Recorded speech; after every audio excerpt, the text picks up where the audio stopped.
Everyone, welcome to class 11C.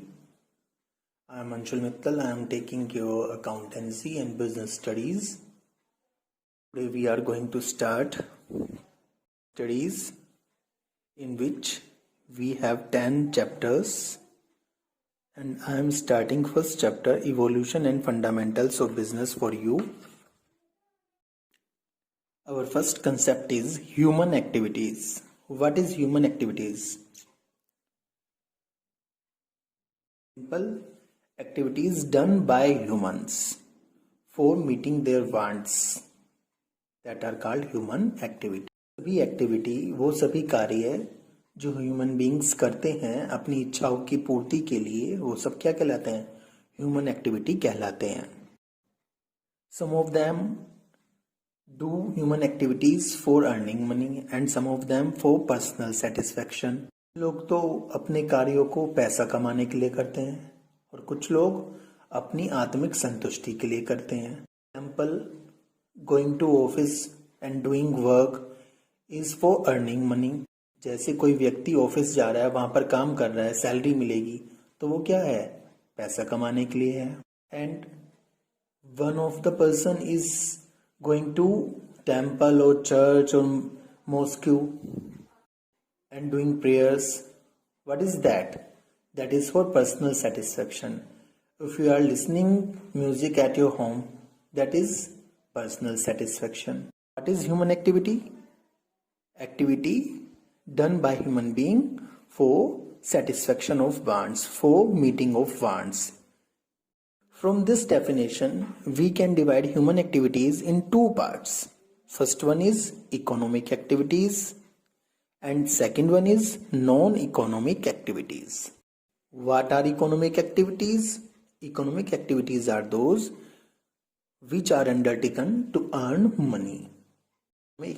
Activities way activities होती हैं जो पैसा कमाने के उद्देश्य से की जाती हैं.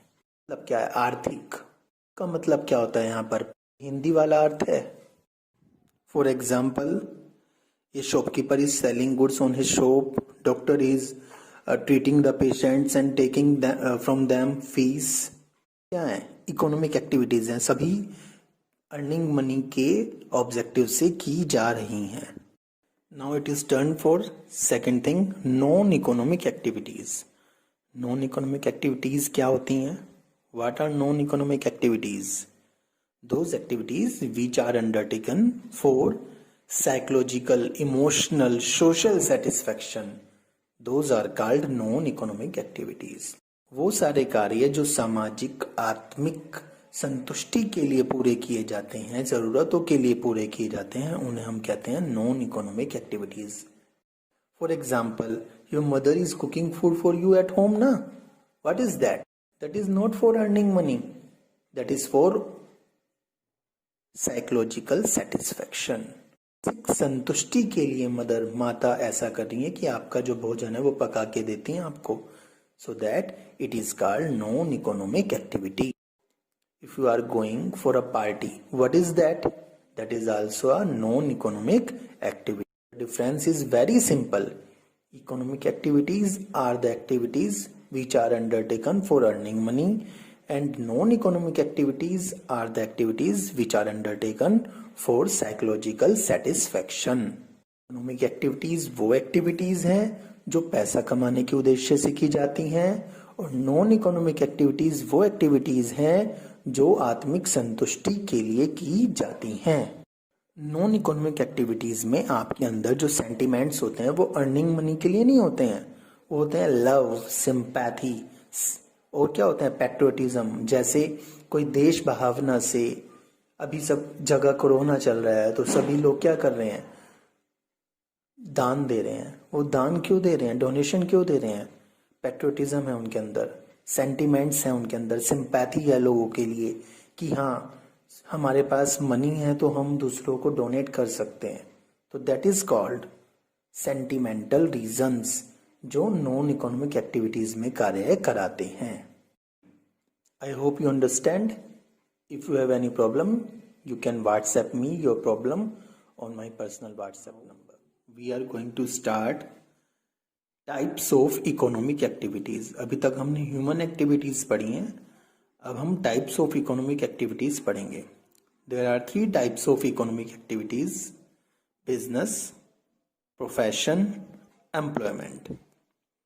आपकी बुक का भी नाम बिजनेस स्टडीज है, तो मेन वही शुरू करने जा रहे हैं हम। Types of economic activities. Types of economic activities में सबसे पहले आता है बिजनेस। What is business? तो business is busyness, state of being busy, किसी को बिजी रखना, दैट इज बिजनेस। बट यहां पर बिजी रखने से मतलब for earning money, not for personal satisfaction, because it is a type of economic activity. Business is a type of economic activity. और economic क्या कहता है? For earning money. So if a person is busy for earning money, that will be called business. If we clearly define business, business may be defined as an activity in which different persons exchange something of value, whether goods or services, for mutual gain or profit. जहां पर कुछ लोग सामान का exchange करते हैं, और किस चीज के बदले एक्सचेंज करते हैं? मनी के बदले एक्सचेंज करते हैं, ताकि उन सभी को क्या हो? प्रॉफिट हो। Buy cheap and sell dear, सस्ता खरीदना और महंगा बेचना, that will be called business. So in simple words, what is business? Business is that economic activity which are connected with production, purchase and sale of goods or supply of services with the main object of earning profit. Business वो economic activity है जिसमें एक व्यक्ति production करता है, goods को बनाता है, परचेज करता है या फिर गुड्स को किसी और से खरीदता है, फिर उन गुड्स को बेचता है, सर्विसेज देता है, और क्यों देता है? ताकि उसको प्रॉफिट हो। एग्जाम्पल के लिए फार्मिंग, मैन्युफैक्चरिंग, फिशिंग, ये सब क्या है? ये सब के सब है business. Now we are talking about characteristics of business. First characteristic of business is an economic activity. And you know very well what is economic activity. Economic activity is that activity which mean for earning money. वो activity जो पैसा कमाने के उद्देश्य से की जाए, वो क्या है? इकोनॉमिक एक्टिविटी है. Second characteristic is production and procurement of goods और सर्विसेज. बिजनेस में होता क्या है?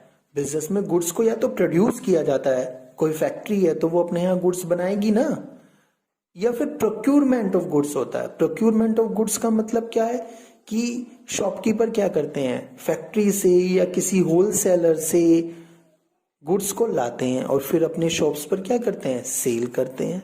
तो प्रोडक्शन होगा, या तो खुद बनाएंगे या फिर procurement of goods and services होगा. ठीक है.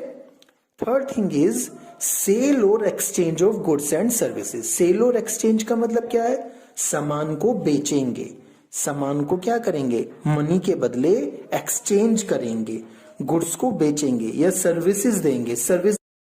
सर्विसेज में क्या आएगा? सर्विसेज में आएगा जैसे कोई प्लम्बर है तो प्लम्बर क्या देता है? अपनी सर्विसेज देता है. ठीक है.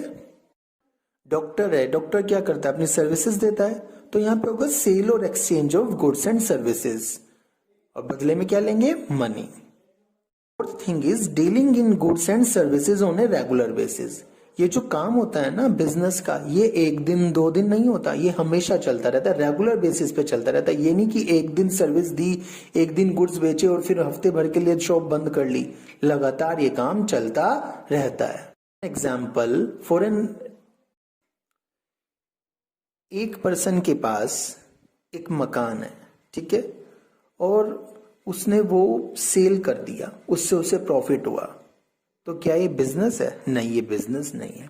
बट एक पर्सन रेगुलर बेसिस पर ये काम करता है, वो डिफरेंट हाउसेस को खरीदता है और फिर उन्हें सेल करता है, तो ये क्या है? बिजनेस है. रेगुलर बेसिस पे चलता रहेगा ये काम, एक बार की ट्रांजैक्शन नहीं है.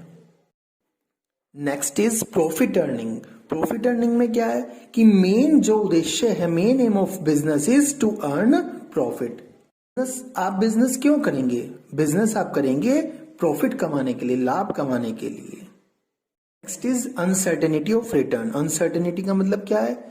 ये पक्का नहीं पता कि रिटर्न में, बदले में प्रॉफिट होगा या नहीं होगा। जब आपने बिजनेस खोला, आप बिजनेस तो ओपन कर रहे हैं, शुरुआत कर रहे हैं, स्टार्ट कर रहे हैं कि हाँ हमें प्रॉफिट्स होंगे और हम अच्छा चलेंगे, हम बड़ा बिजनेस बनाएंगे। अभी छोटा सा बिजनेस खोला है, बट फ्यूचर में क्या होने वाला है, दैट इज अनसर्टेन, अनिश्चित है।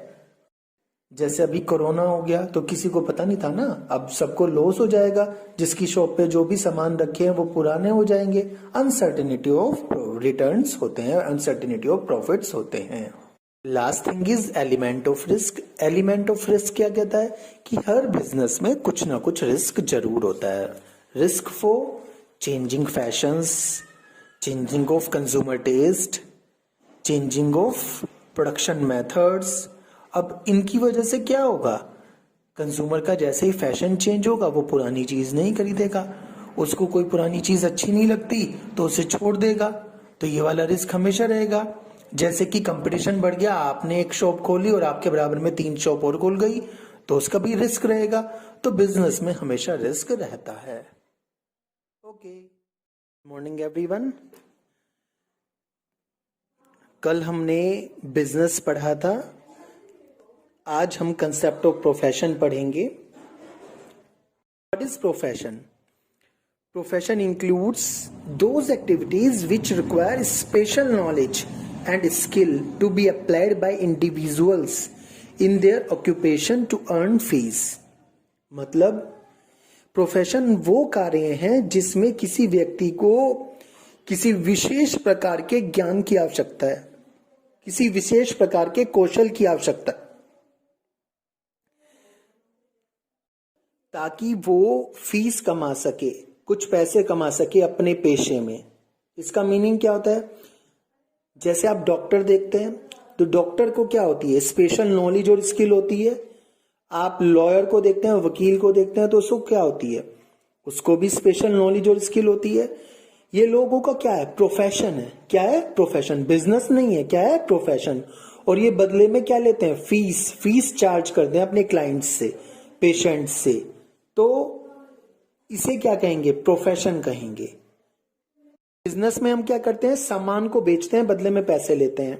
और प्रोफेशन में क्या करते हैं, प्रोफेशनल्स जो होते हैं, डॉक्टर, लॉयर, सीएज, ये लोग अपनी सर्विसेज देते हैं और बदले में फीस चार्ज करते हैं। ओके, तो इसके कैरेक्टरिस्टिक्स क्या होते हैं?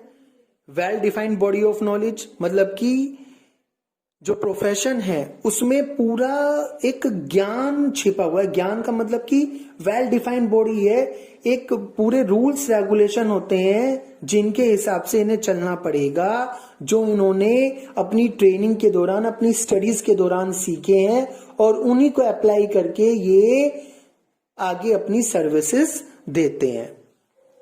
रेस्ट्रिक्टेड एंट्री, हर कोई नहीं जा सकता। डॉक्टर, लॉयर खुद दुकान खोल के नहीं बैठ सकता है कि मैं डॉक्टर बन गया, मेरा क्लिनिक खुल गया, लॉयर बन गया, नहीं। जब तक कि बार काउंसिल जो होती है लॉयर को सर्टिफिकेट ना दे दे, डॉक्टर के लिए मेडिकल एसोसिएशन सर्टिफिकेट ना दे दे, वो अपनी स्टडीज को पूरा ना कर ले, नॉलेज जितनी होनी चाहिए वो पूरी ना कर ले, तब तक ये ऐसा काम नहीं कर सकते, प्रोफेशनल नहीं बन सकते। तो रेस्ट्रिक्टेड एंट्री, हर कोई नहीं जा सकता। प्रोफेशनल एसोसिएशन, अभी अभी आपको बताया प्रोफेशनल एसोसिएशन के लिए कि बार काउंसिल लॉयर्स के लिए है। तो बार काउंसिल क्या है, लॉयर्स की संस्था है जो लॉयर्स को एफिलिएशन देती है कि तुम लॉयर बन गए। मेडिकल एसोसिएशन डॉक्टर्स को एफिलिएशन देती है कि तुम डॉक्टर बन गए और तुम प्रैक्टिस कर सकते हो। जैसे सीए इंस्टीट्यूट के लिए, सीए इंस्टीट्यूट है, institute of chartered accountants of India, वो सीएस को बताता है कि आप सीए बन गए और आप प्रैक्टिस कर सकते हो। Code of conduct, code of conduct क्या होता है कि कंडक्ट का मतलब किस तरह से कार्य करे, कोड का मतलब रूल्स। इनके कार्य करने के लिए इनकी प्रोफेशनल एसोसिएशंस जो हैं वो कुछ रूल्स रेगुलेशन बनाती हैं जिनको इन्हें मानना पड़ता है। सर्विस मोटिव, सर्विस मोटिव में बताया गया बेटा कि ये जो लोग करते हैं दूसरों की सर्विस करने की भावना से, दूसरों के कार्य सेवा करने की भावना से अपनी सर्विसेज देते हैं। क्लाइंट्स को रिवार्ड और रिटर्न बदले में इन्हें क्या मिलता है? फीस मिलती है। इनकी इनकम कहां से होती है? अपने क्लाइंट से फीस चार्ज करके। और इनका काम क्या है? कंसल्टेंसी देना। नेचर ऑफ वर्क क्या है? एडवाइस देना। किसको? अपने क्लाइंट्स को। ये आपका प्रोफेशन है। नेक्स्ट थिंग आती है हमारी कंसेप्ट ऑफ एम्प्लॉयमेंट। एम्प्लॉयमेंट क्या है? एम्प्लॉयमेंट वो ऑक्यूपेशन है जिसमें एक व्यक्ति किसी दूसरे के लिए कार्य करता है और बदले में उसे क्या मिलती है? सैलरी मिलती है, रेम्युनरेशन मिलता है। Employment refers to the occupation in which people work for others and get remunerated. Remunerated का मतलब होता है पारिश्रमिक। इन रिटर्न, बदले में, परिश्रम के बदले में सैलरी मिलती है, पारिश्रमिक मिलता है, सैलरी और वेजेस मिलती है। जैसे I am a teacher, I am working in school, तो मुझे बदले में स्कूल से क्या मिलती है? सैलरी। तो मैं क्या हूं? एम्प्लॉयमेंट में हूं। एम्प्लॉयमेंट के कैरेक्टरिस्टिक्स क्या होते हैं? Contractual relation. कॉन्ट्रेक्चुअल रिलेशन का मतलब कि एम्प्लॉयर, नौकरी पर रखने वाले, और एम्प्लॉई, नौकर, दोनों के बीच में क्या होता है? एक कॉन्ट्रैक्ट होता है। और एम्प्लॉयर ने जो कॉन्ट्रैक्ट में बातें लिखी हैं, एम्प्लॉय को वो माननी पड़ती है, उन टर्म्स कंडीशन को मानना पड़ता है। रिवार्ड और रिटर्न, बदले में क्या मिलता है एम्प्लॉय को? एम्प्लॉय को बदले में मिलती है सैलरी। हर महीने, हर सप्ताह, जो भी उनका कॉन्ट्रैक्ट होता है उसके हिसाब से।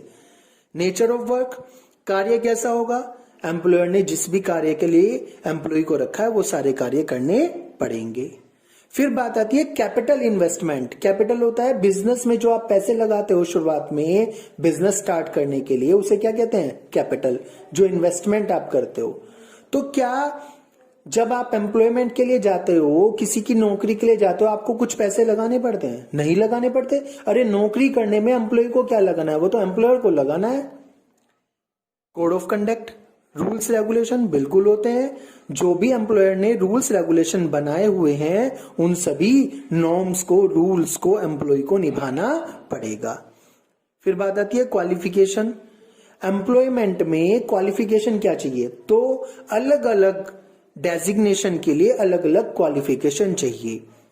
एम्प्लॉयर पहले ही बताता है कि उसे किस क्वालिफिकेशन का पर्सन, एम्प्लॉई अपने यहां पर चाहिए, ठीक है, उसी के हिसाब से उसे ट्रेनिंग भी दी जाती है। ओके, ये आपका एम्प्लॉयमेंट था।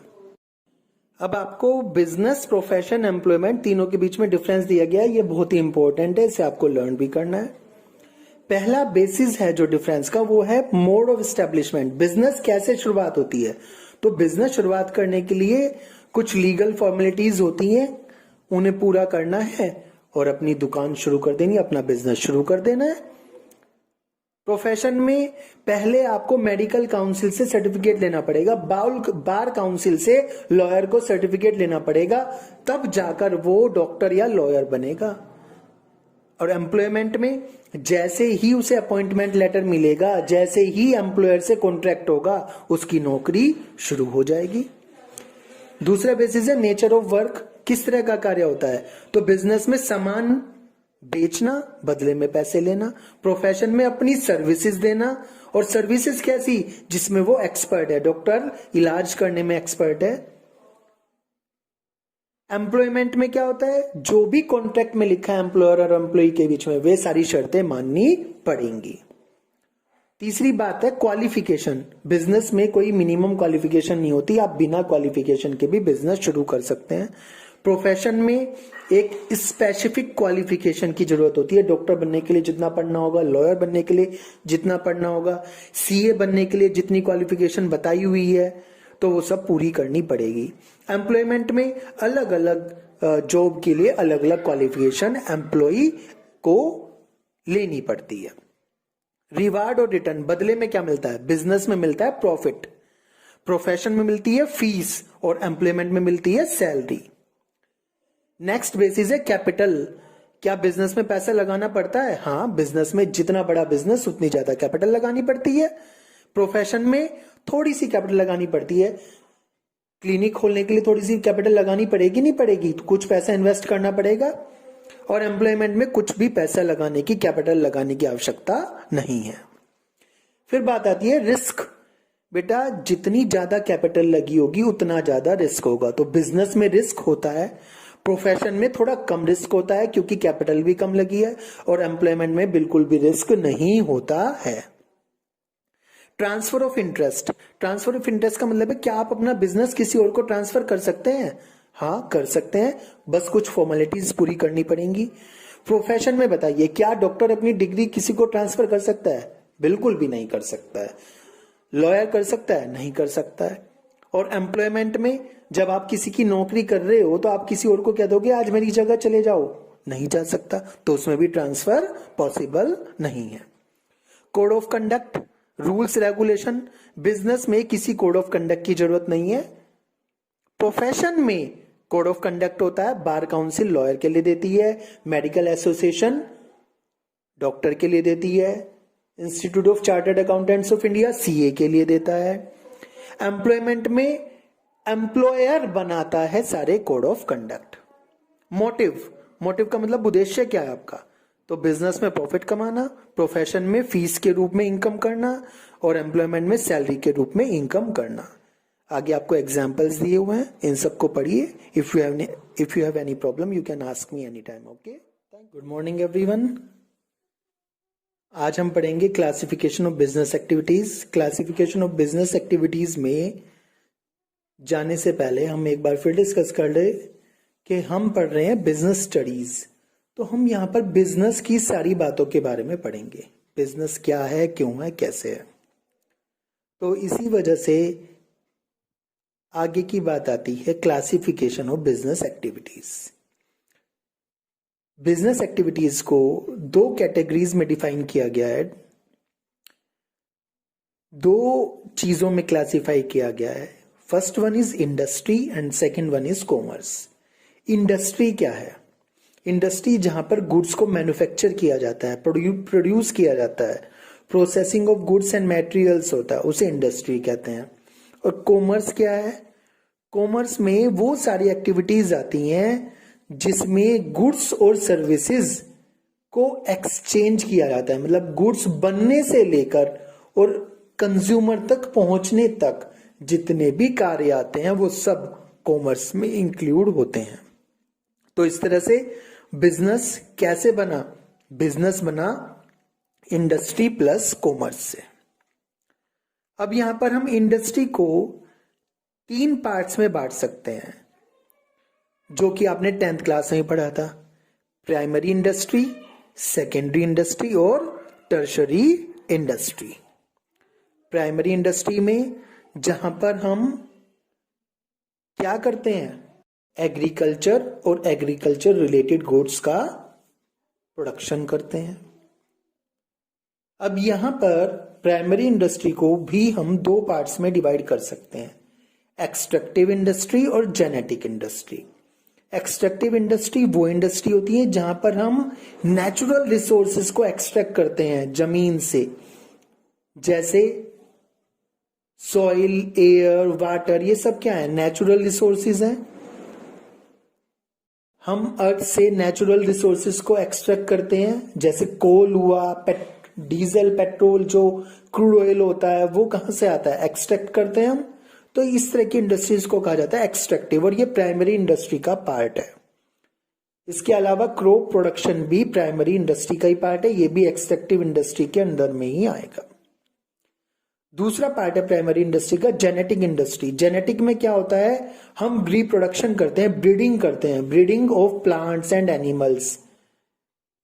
जैसे पोल्ट्री फार्म पे क्या होता है? चिकन्स और डक्स की पोल्ट्री की उन्हें रेज किया जाता है। तो इस तरह से प्राइमरी इंडस्ट्री के 2 पार्ट हैं, एक्सट्रैक्टिव और जेनेटिक। दूसरा सेकेंडरी इंडस्ट्री आता है। सेकेंडरी इंडस्ट्री में आप जानते हैं सेकेंडरी इंडस्ट्री क्या करती है? प्राइमरी इंडस्ट्री से रॉ मटेरियल लेती है और फिर उसे प्रोड्यूस करके गुड्स में बदलती है। शुगर से शुगर को किससे बनाते हैं हम? शुगर केन से बनाते हैं। सेकेंडरी इंडस्ट्री को भी हम अलग अलग पार्ट्स में डिवाइड कर सकते हैं।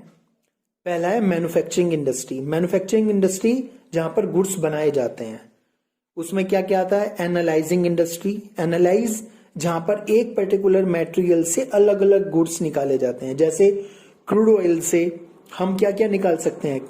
Petrol, diesel, kerosene.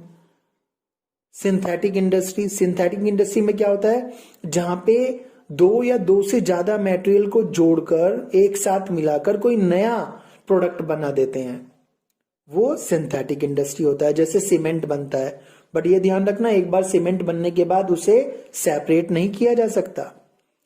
इसके अलावा प्रोसेसिंग इंडस्ट्री में क्या होता है, एक प्रोडक्ट जो कई स्टेज से होकर जाता है वो होता है प्रोसेसिंग इंडस्ट्री। जैसे शुगर बनने में एक प्रोसेस नहीं होता है, कई सारे प्रोसेस होते हैं। उन सभी प्रोसेस से होकर फाइनल प्रोडक्ट बनता है। फॉर एन एग्जाम्पल, कॉटन से थ्रेड बनता है, पहला स्टेज। फिर उस थ्रेड से क्या बनता है, क्लॉथ बनता है। फिर उस क्लॉथ को क्या किया जाता है, प्रिंट किया जाता है। फिर प्रिंट करने के बाद उससे रेडीमेड गारमेंट बनते हैं। तो कई सारे प्रोसेस हो गए प्रोसेसिंग इंडस्ट्री। असेंबलिंग इंडस्ट्री, जहां पर अलग अलग कंपोनेंट्स को जोड़कर उन कंपोनेंट्स के साथ एक नया प्रोडक्ट बनाया जा सकता है। जैसे मोबाइल, टीवी, कार, ये सब कहां आते हैं, असेंबलिंग इंडस्ट्री में आते हैं। इसके अलावा कंस्ट्रक्शन इंडस्ट्री होती है। कंस्ट्रक्शन इंडस्ट्री में क्या होता है, कंस्ट्रक्शन होता है, बिल्डिंग, डैम, ब्रिजेस, रोड्स, ये सब कुछ बनाए जाते हैं। ये सभी किसका पार्ट है, सेकेंडरी इंडस्ट्री का पार्ट है। और थर्ड वन है हमारी टर्शरी इंडस्ट्री। टर्शरी इंडस्ट्री को आप अच्छी तरह से जानते हैं, जहां पे अलग अलग सर्विसेज दी जाती हैं। प्राइमरी और सेकेंडरी इंडस्ट्री को भी ये सर्विस देते हैं। इसमें क्या आता है, ट्रांसपोर्ट, एक जगह से दूसरी जगह सामान ले जाने के लिए, बैंकिंग, बैंक से लोन लेते हैं, बैंक में पैसे जमा कराते हैं, इंश्योरेंस, किसी भी रिस्क से बचने के लिए उसका इंश्योरेंस कराना जरूरी होता है, एडवर्टाइजिंग, अपने बिजनेस का एडवर्टाइजिंग, वेयर हाउसिंग, जो भी रॉ मटेरियल होता है या फिनिश प्रोडक्ट्स होते हैं उन्हें कहाँ रखा जाता है, वेयर हाउस में रखा जाता है, गोडाउन में रखा जाता है। तो ये सब कहाँ आते हैं, टर्शरी इंडस्ट्री में आते हैं सारी की सारी। एवरीवन, अब हम बात करने वाले हैं कॉमर्स की। कॉमर्स में वो सारी एक्टिविटीज आती हैं जो गुड्स के प्रोडक्शन से लेकर उसको अल्टीमेट कंज्यूमर तक पहुंचने तक जितनी भी एक्टिविटीज आती हैं वो सारी की सारी कॉमर्स इंक्लूड करता है। उन सभी एक्टिविटीज को मिला जुला कर क्या कहा जाता है, कॉमर्स कहा जाता है। कॉमर्स में दो चीजें आती हैं, ट्रेड और ऑक्सिलरीज टू ट्रेड। ट्रेड क्या है, buying and selling of goods, trade कहलाता है। और ऑक्सिलरीज टू ट्रेड क्या है, ऑक्सिलरीज टू ट्रेड है वो सर्विसेज जो गुड्स के प्रोडक्शन से लेके उसको अल्टीमेट कंज्यूमर तक पहुंचने तक होती हैं। वो कौन कौन सी सर्विसेज होती हैं, transport, banking, insurance, advertising, warehousing. Commerce में बेसिकली होता क्या है, कॉमर्स में होता है कि सही समय पर, सही जगह पर, सही मात्रा में सामान पहुंच जाए। तो कॉमर्स क्या करता है, स्मूथली गुड्स को एक जगह से दूसरी जगह, सारी की सारी जितने भी ऑब्स्टेकल्स होते हैं, हिंड्रेंसेस होते हैं, अवरोध होते हैं, बाधाएं होती हैं, उन सबको खत्म कर देता है एक व्यक्ति से दूसरे व्यक्ति के बीच में। और वो व्यक्ति कौन है, प्रोड्यूसर से कंज्यूमर के बीच में जितने भी रिस्क है, बाधाएं हैं, हिंड्रेंसेस हैं, उन सबको फिनिश कर देता है। क्या क्या करता है कॉमर्स, कॉमर्स दूर करता है हिंड्रेंसेस ऑफ पर्संस। ये कॉमर्स ही तो है जिसके जरिए प्रोड्यूसर क्या करता है, अपना गुड्स, सामान बेचता है, किसको, कंज्यूमर को, कस्टमर को। दोनों मार्केट में एक दूसरे से कांटेक्ट कर पाते हैं। करता है कॉमर्स हिंड्रेंस ऑफ प्लेस। अब देखिए, प्रोड्यूसर कहीं पे बैठा है और कंज्यूमर कहीं और बैठा है, दोनों की ज्योग्राफिकल लोकेशन क्या है, फार है एक दूसरे से। तो ये प्रॉब्लम कैसे दूर होगी, ट्रांसपोर्टेशन से। कहां से दूर होगी, ट्रांसपोर्टेशन। अब ट्रांसपोर्ट के जरिए सामान प्रोड्यूसर से किसके पास पहुंच जाएगा, कंज्यूमर के पास। बात है हिंड्रेंस ऑफ टाइम। टाइम कैसे, देखते हैं कि कुछ सीजनल फ्रूट्स और वेजिटेबल्स होते हैं बट वो हमें पूरे के पूरे ईयर अवेलेबल हो जाते हैं। वो कैसे होते हैं, हम उन्हें वेयर हाउस में रखवा देते हैं, कोल्ड स्टोरेज में रखवा देते हैं और जब जरूरत होती है तब यूज कर लेते हैं। तो hindrance of time warehouse दूर करता है। इसके अलावा हिंड्रेंस ऑफ रिस्क। ये रिस्क क्या है, रिस्क है कि मुझे बिजनेस में लॉस ना हो जाए, कहीं बिजनेस में लॉस बाय फायर ना हो जाए, लॉस बाय थेफ्ट ना हो जाए, आग ना लग जाए, चोरी ना लग जाए। अब उससे बचने के लिए हम क्या कराएंगे? इंश्योरेंस। तो हिंड्रेंस ऑफ रिस्क किसने दूर करा? इंश्योरेंस ने। फिर बात है हिंड्रेंस ऑफ फाइनेंस।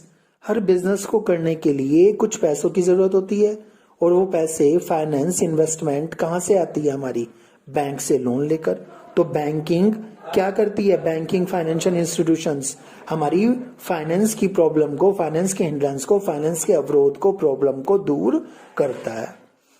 फिर बात है हिंड्रेंस ऑफ इंफॉर्मेशन। कंज्यूमर को कैसे पता चलेगा कि कौन सा प्रोड्यूसर किस तरह के गुड्स सेल कर रहा है? एडवर्टाइजिंग के थ्रू। तो एडवर्टाइजमेंट के थ्रू हमें पता चलेगा ना कि गुड्स कहां पर बिक रहे हैं, कौन से एडवर्टाइजमेंट में किस तरह का प्रोड्यूसर अपने गुड्स बेचना चाह रहा है। तो एडवर्टाइजिंग के थ्रू भी हिंड्रेंस ऑफ इंफॉर्मेशन दूर हो जाता है। Thank you. Read it and write it in your fair copy. Everyone, I am going to starting trade and classification of trade today. What is trade? I already told you. Trade refers to buying and selling of goods and services.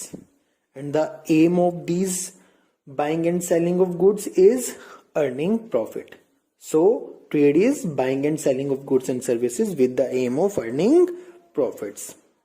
हम क्यों करते हैं व्यापार? व्यापार इसलिए करते हैं सामान को खरीदने बेचने के लिए, ताकि खरीदते बेचते इसलिए हैं ताकि हमें उससे खरीदने पर और फिर उसे बेचने पर कुछ लाभ प्राप्त हो जाए। सस्ता खरीदना और महंगा बेचना।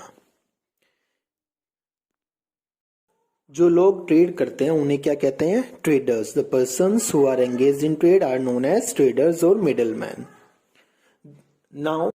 Now we are talking about classification of trade. Trade को हम दो पार्ट्स में डिवाइड कर सकते हैं, दो ब्रॉड कैटेगरीज में डिवाइड कर सकते हैं। First one is internal trade and second one is external trade. Now we are talking about internal trade. Internal trade क्या होता है? इंटरनल ट्रेड होता है वो ट्रेड जो ज्योग्राफिकल बाउंड्रीज में हो किसी कंट्रीज की। ज्योग्राफिकल बाउंड्रीज का मतलब किसी देश की सीमा के अंदर ही किया जाए, उस ट्रेड को इंटरनल ट्रेड कहते हैं।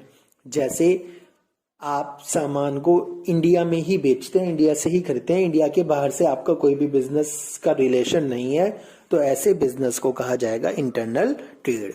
Buying and selling of goods and services within the geographical boundaries of a country.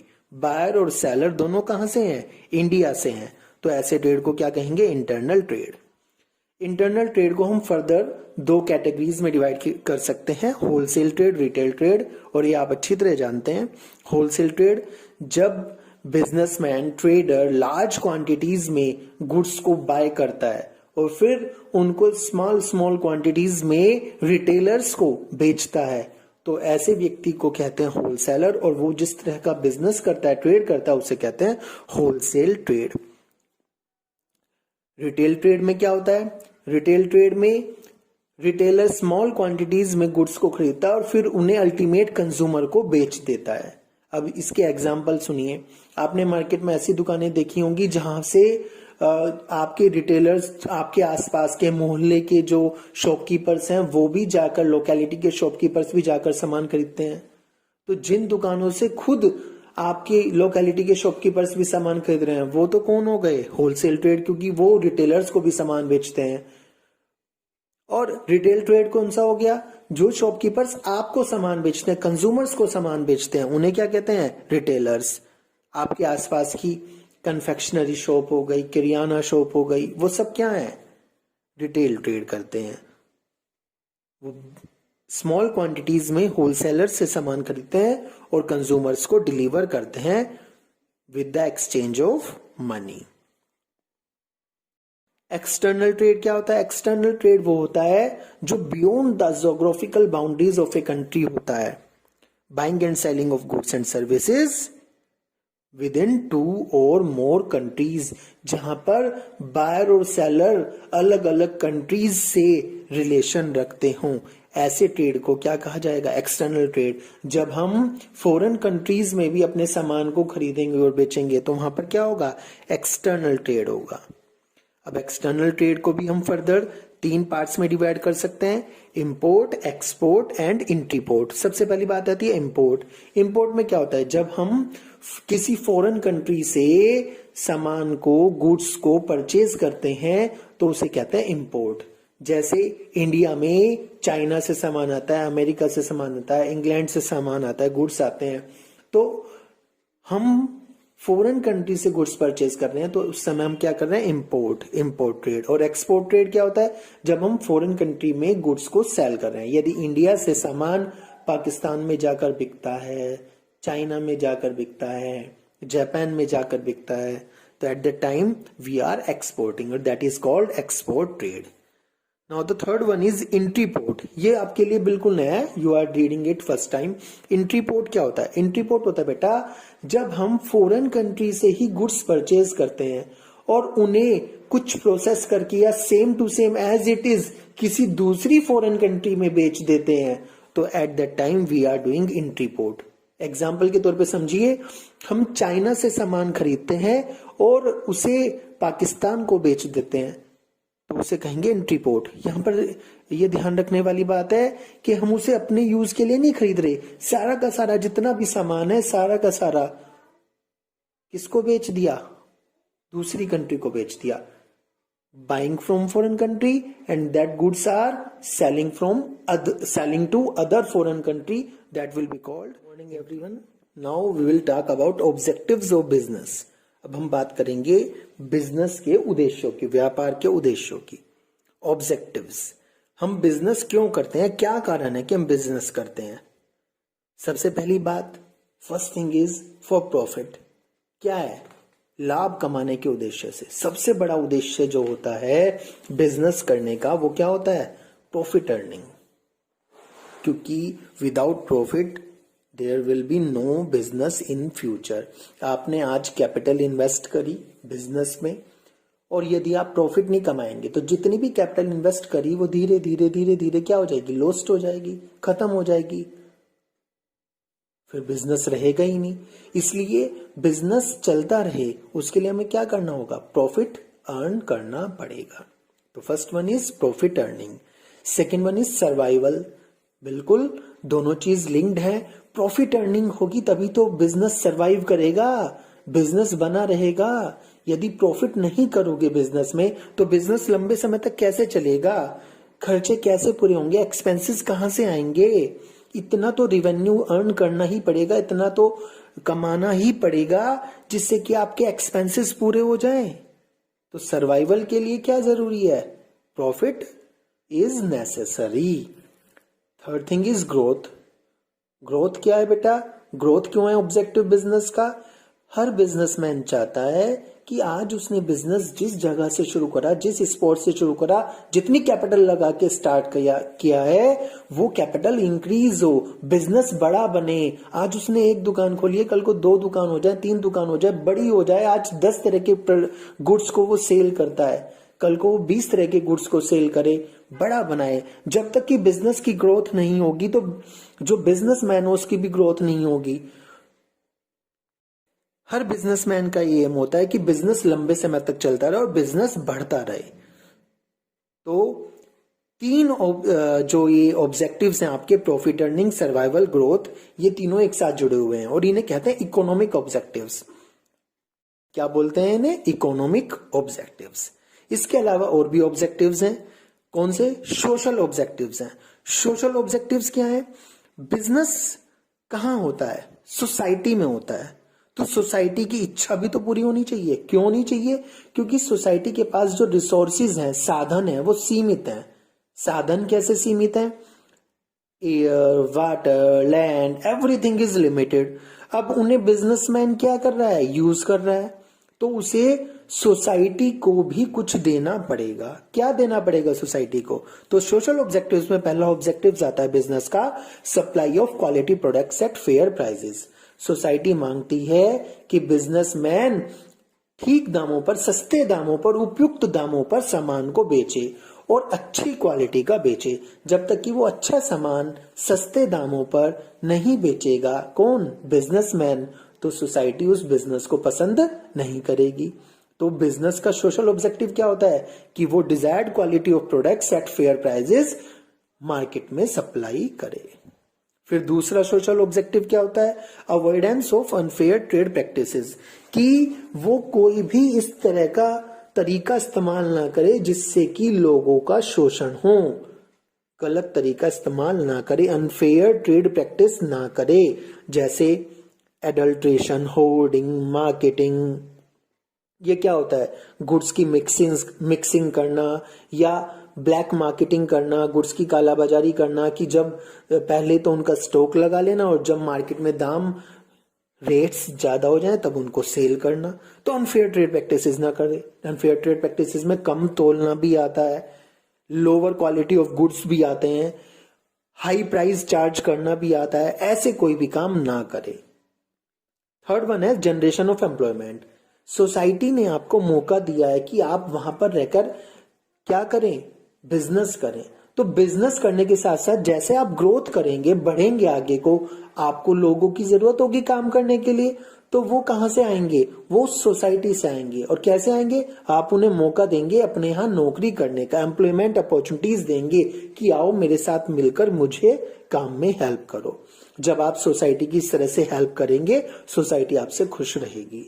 Protection of environment, ये भी सोशल ऑब्जेक्टिव है। आप बिजनेस कर रहे हो तो इसका मतलब ये नहीं है कि आप अपने एनवायरनमेंट को लॉस पहुंचाओगे, हानि पहुंचाओगे। आपको क्या करना होगा, प्रोटेक्ट करना होगा एनवायरनमेंट को। प्रोटेक्ट करने में जैसे कि फैक्ट्रीज हैं, तो फैक्ट्रीज से निकलने वाला जो पॉल्यूशन है, एयर पॉल्यूशन है, धुआं है, वो क्या होना चाहिए, कम होना चाहिए। चिमनीज क्या होनी चाहिए, ऊंची होनी चाहिए। या उनका जो वाटर मैनेजमेंट सिस्टम है, जो गंदा पानी निकलता है मिल से, वो भी क्या होना चाहिए, साफ होकर मार्केट सोसाइटी में आना चाहिए, ताकि ड्रेनेज सिस्टम यदि बेटर होगा तो वहां पर रहने वाले जो भी रेजिडेंट्स हैं उनको प्रॉब्लम नहीं होगी। इसके अलावा कम्युनिटी सर्विस भी बिजनेसेस को देने चाहिए। अभी आप देख रहे हैं कोरोना वाइड स्प्रेड फैला हुआ है, सभी लोग डोनेशन दे रहे हैं, तो वो डोनेशन क्या है, कम्युनिटी सर्विसेज है, ठीक है कि नहीं। इसी तरह से और कम्युनिटी सर्विस क्या हो सकती है, जब भी जरूरत हो स्कूल्स खुलवाएं, चैरिटेबल हॉस्पिटल्स, डिस्पेंसरीज खुलवाएं, भूखे लोगों को खाना दें, गरीबों की मदद करें, प्लांटेशन ऑफ ट्रीज कराएं, ठीक है। Welfare of employees, last one is that welfare of employees, जो अपने एम्प्लॉइज हैं उन सब का भी ख्याल रखना पड़ेगा। ये सब सोशल ऑब्जेक्टिव्स में है। थर्ड वन इज बिजनेस के जो ऑब्जेक्टिव होते हैं वो किस तरह के होते हैं, human objective, individual objective. Human में क्या है, ह्यूमन में है वहां पर काम करने वाले एम्प्लॉइज, स्टाफ जिसे हम कहते हैं, उनको कहते हैं हम ह्यूमन। उनके भी ऑब्जेक्टिव्स का ध्यान रखना पड़ेगा। जिस फैक्ट्री में मजदूर काम कर रहे हैं, वर्कर्स काम कर रहे हैं, उस फैक्ट्री में वर्किंग कंडीशंस अच्छी होनी चाहिए, उनकी हेल्थ का ध्यान रखा जाना चाहिए। उनको मिलने वाली जो सैलरीज हैं, बोनस हैं, वो समय समय पर ठीक देने चाहिए और उतने देने चाहिए जितने की उनकी एबिलिटी हो, जितना उनसे काम लिया जा रहा हो। उनको समय समय पर प्रमोशन मिलना चाहिए, डेवलपमेंट का अवसर प्राप्त होना चाहिए। फिर इसके अलावा नॉन फाइनेंशियल इंसेंटिव्स भी मिलने चाहिए। नॉन फाइनेंशियल इंसेंटिव्स में क्या होता है, कभी कभी उनकी भी तारीफ होनी चाहिए कि आप अच्छा काम कर रहे हो। यदि मोटिवेशन होगा टाइमली मैनर में, तो मोटिवेट होकर एम्प्लॉइज और अच्छी तरह काम करेंगे, उनका उत्साहवर्धन किया जाएगा तो वो और अच्छी तरह काम करेंगे। एम्प्लॉइज को एनकरेज किया जाना चाहिए कि तुम भी हमें राय दो किस तरह से बिजनेस होना चाहिए, आपको भी इनिशिएटिव लेना चाहिए, पार्टिसिपेशन करना चाहिए बिजनेस में, ताकि आपकी राय पूछी जा रही है, वर्कर्स की राय पूछी जा रही है, तो वो खुश होकर काम करें कि ये बिजनेस हमारा है। तो ये सब क्या है, ह्यूमन और इंडिविजुअल ऑब्जेक्टिव्स हैं जो आप सबको लर्न करने हैं। Thank you.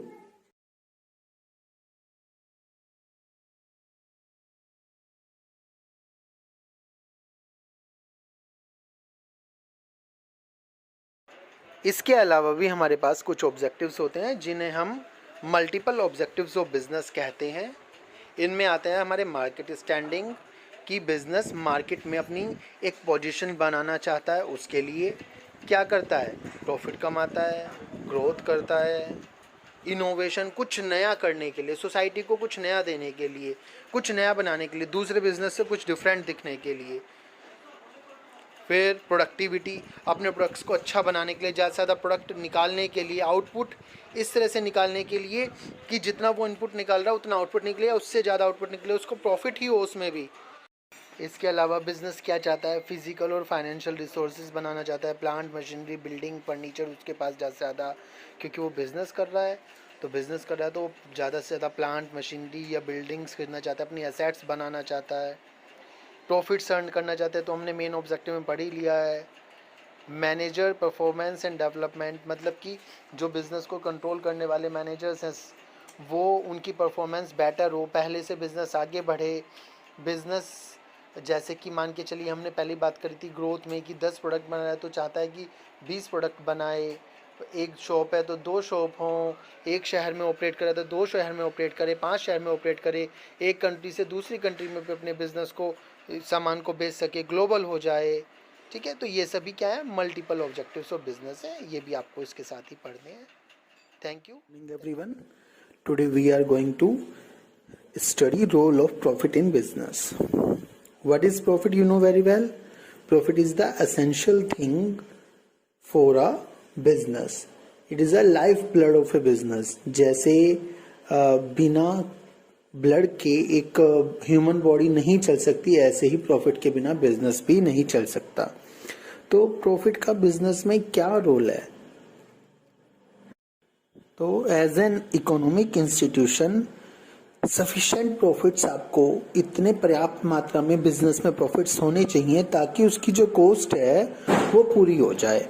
बिजनेस की जो कॉस्ट है पूरी हो जाए, बिजनेस में जो लगने वाले खर्चे हैं कम से कम वो तो बिजनेस पूरा कर ले।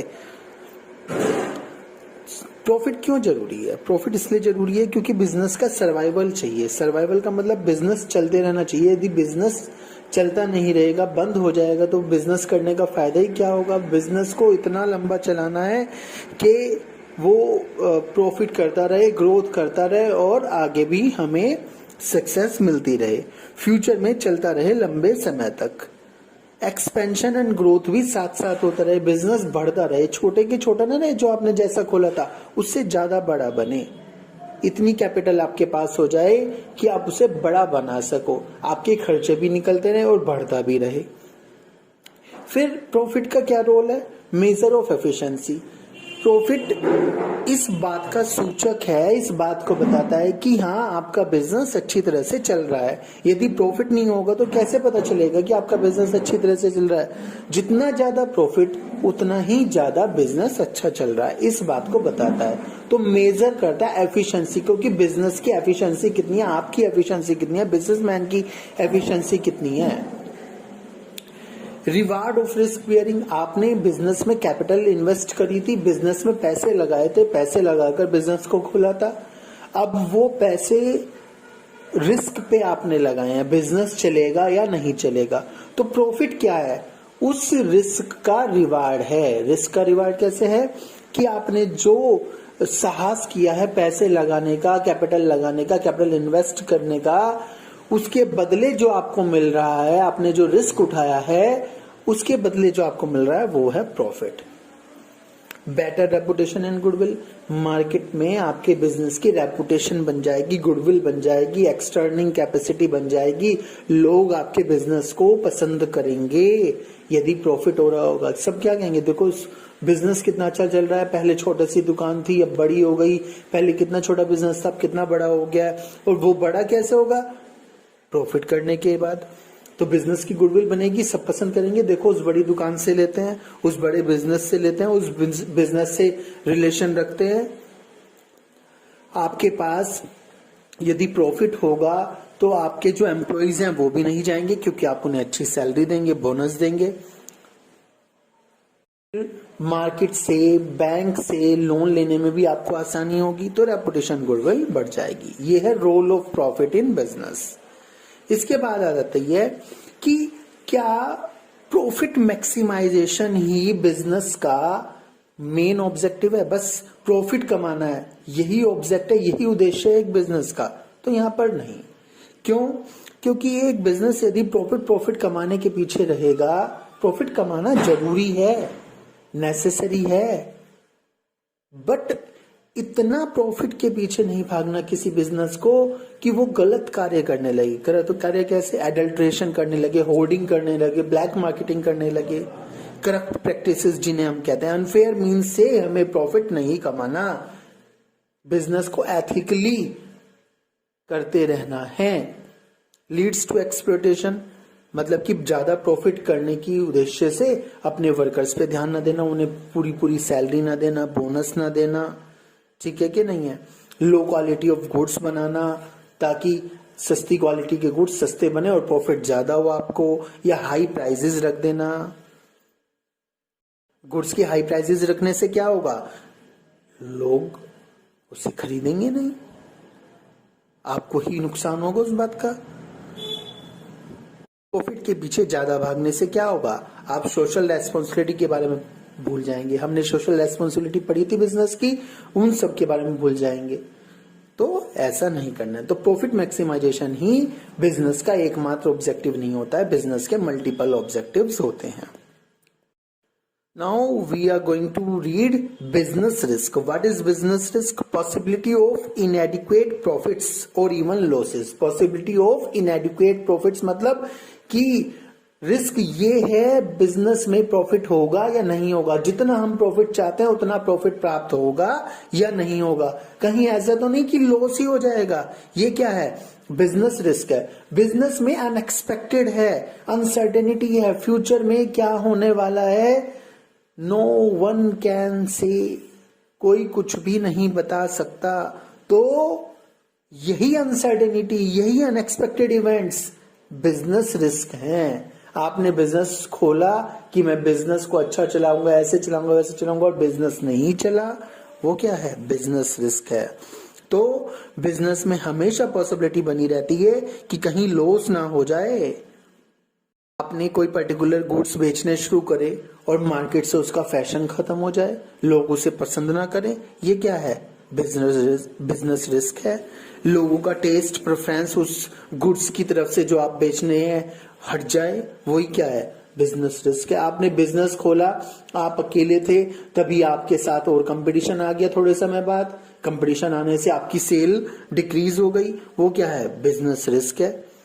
बिजनेसमैन चाहे तो कुछ रिस्क को कंट्रोल कर सकता है, बट कुछ रिस्क ऐसे होते हैं जो उसके हाथ से बाहर होते हैं। तो दो तरह के रिस्क होते हैं, स्पेकुलेटिव रिस्क और प्योर रिस्क। स्पेकुलेटिव रिस्क वो होते हैं जिसमें फायदा भी हो सकता है और नुकसान भी हो सकता है, gain as well as loss, कुछ भी हो सकता है, दोनों पॉसिबिलिटी इन्वॉल्व है उसमें।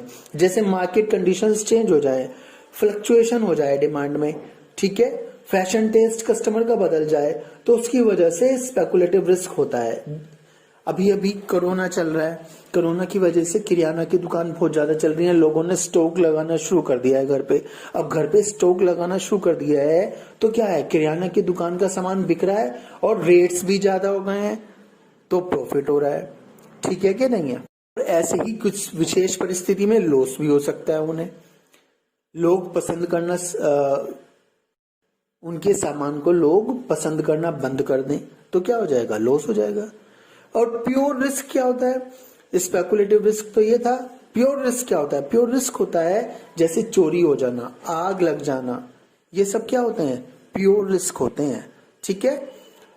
इनमें लॉस ही होगा। स्पेकुलेटिव रिस्क में प्रॉफिट भी हो सकता था, लॉस भी हो सकता था, बट प्योर रिस्क में हमेशा लॉस ही होगा। बिजनेस रिस्क में ही हम पढ़ेंगे nature of business risk. Nature of business risk मतलब कि कैरेक्टरिस्टिक्स ऑफ बिजनेस रिस्क। पहली बात, business risk arises due to uncertainties. हमने पहले ही बात करी, अनसर्टेनिटी है बिजनेस में, अनिश्चितता है, पता नहीं फ्यूचर में क्या होने वाला है, किसी को इस बात की नॉलेज नहीं है। फ्लक्चुएशंस जो हो रही हैं, दाम बढ़ रहे हैं, घट रहे हैं, डिमांड बढ़ रही है, घट रही है सामान की, गवर्नमेंट नए नए रूल्स रेगुलेशन ले आती है, तो ये अनसर्टेनिटी हमारे सामने है। दूसरी बात है, essential part of business, risk is an essential part of business. सीधी सी बात है, आपने बिजनेस में कैपिटल लगाई है, पैसे इन्वेस्ट किए हैं, और यदि पैसे इन्वेस्ट करें हैं तो रिस्क है ही है, क्योंकि हम पैसे खोने का डर रहता है, लॉस होने का डर रहता है। यदि आपने कैपिटल इन्वेस्ट करी है तो रिस्क साथ साथ रहेगा, आप रिस्क से बच नहीं सकते। थर्ड थिंग है, degree of risk depends on nature and size of business. मतलब जितना बड़ा बिजनेस उतना ज्यादा रिस्क। क्यों? क्योंकि बड़ा बिजनेस तो ज्यादा कैपिटल लगाई होगी, ज्यादा पैसे इन्वेस्ट करे होंगे, तो रिस्क भी क्या हो गया, ज्यादा हो गया। नेचर, कुछ बिजनेस ऐसे होते हैं जिसमें रिस्क ज्यादा रहता है, पता नहीं चलेगा या नहीं चलेगा, ये वाली कंडीशन रहती है, तो उसमें भी रिस्क क्या होगा, ज्यादा होगा। Profit is the reward for risk taking. आपने रिस्क उठाया है तो उसके बदले आपको क्या रिवार्ड मिलेगा, प्रॉफिट मिलेगा। ठीक है कि नहीं है? अब यहां पे बात आती है कॉजेज ऑफ बिजनेस रिस्क। कारण क्या है बिजनेस रिस्क के? तो नेचुरल, ह्यूमन, इकोनॉमिक और अदर। नेचुरल कॉजेज में क्या होता है, जैसे बाढ़ आ जाए, फ्लड्स, अर्थक्वेक आ जाए, हैवी रेन्स हो जाए, नेचुरल कैलेमिटीज जितनी भी हैं वो सब नेचुरल कॉजेज होते हैं। ठीक है, मतलब कि जो ह्यूमन बीइंग्स की कंट्रोल से बाहर हैं वे सारे कॉजेज क्या कहलाएंगे, नेचुरल कॉजेज। जिन्हें प्रकृति करती है, एनवायरमेंट करता है खुद, वो सारे क्या होते हैं, नेचुरल कॉजेज, और उनकी वजह से बिजनेस पर भी प्रभाव पड़ता है। दूसरी बात आती है ह्यूमन कॉजेज, जो ह्यूमंस के कंट्रोल में है। वो क्या होते हैं, जैसे एम्प्लॉइज केयरलेस हो जाए, काम करते वक्त ध्यान ना दे, उसे मिसअंडरस्टैंडिंग हो जाए, वो डिसऑनेस्टी दिखा दे, ऑनेस्ट ना रहे, ठीक है, वो जानबूझकर काम को बीच में रोक दे, झगड़े करे, ये सब क्या है, ह्यूमन कॉजेज। इन्हें हम कंट्रोल कर सकते हैं, एक बिजनेसमैन चाहे तो इन्हें कंट्रोल कर सकता है। इसके बाद आती है इकोनॉमिक कॉजेज। इकोनॉमिक कॉजेज में क्या होते हैं, इकोनॉमिक कॉजेज में होते हैं कि मार्केट में कंपटीशन बढ़ जाए, जो सामान गुड्स आप मार्केट में बेच रहे थे उसका रॉ मटेरियल, कच्चा माल ना मिले, टेक्नोलॉजी चेंज हो जाए, प्राइस बढ़ जाए या घट जाए ज्यादा, ठीक है, टैक्सेस ज्यादा लग जाएं, ये सब क्या है, इकोनॉमिक कॉजेज। ये सब पैसे से संबंधित है लगभग। और इसके अलावा और कुछ अदर कॉजेज होते हैं, government policies, fluctuation in exchange rates, mechanical failures, bursting of boilers, ये सब क्या है, अदर कॉजेज हैं। ठीक है, यहाँ पे बात आती है कि हम रिस्क से कैसे बचें। तो हमें रिस्क से बचने के लिए जितने भी रिस्क की ट्रांजैक्शंस है, रिस्क का लेन देन है, जैसे उधार ही है तो कम से कम देना चाहिए। प्रिवेंटिव मेजर्स लेने चाहिए। आग लगने का डर है तो आपको क्या करना पड़ेगा, आपको फायर फाइटिंग डिवाइसेस अपने बिजनेस में लगाने पड़ेंगे। इंश्योरेंस पॉलिसी लेनी पड़ेगी। इंश्योरेंस पॉलिसी लेंगे तो यदि इस तरह की आग लगना, चोरी होना, यदि इस तरह का कोई रिस्क है भी तो आप उससे बच जाएंगे फ्यूचर में। ठीक है, आपको क्या करना पड़ेगा कि आपको बैड डेब्ट्स होंगे। बैड डेब्ट्स होता है बेटा कि डेटर्स जिन्हें उधार आप सामान बेचते हैं उनसे बैड डेब्ट्स होते हैं। वो कभी कभी पैसे वापस नहीं देते हैं। उधार सामान बेचा, पैसे नहीं दिए तो क्या हो गया, बैड डेब्ट्स। Bad debts. अब बैड डेब्ट्स से बचने के लिए आपको क्या करना पड़ेगा, आज ही अपने कुछ पैसे बचा के चलने पड़ेंगे बिजनेस में, कि यदि फ्यूचर में बैड डेब्ट्स हो जाए, लोग पैसे ना दें जिन्हें उधार सामान बेचा था, तो आप उनके लिए पहले से ही तैयार रहें।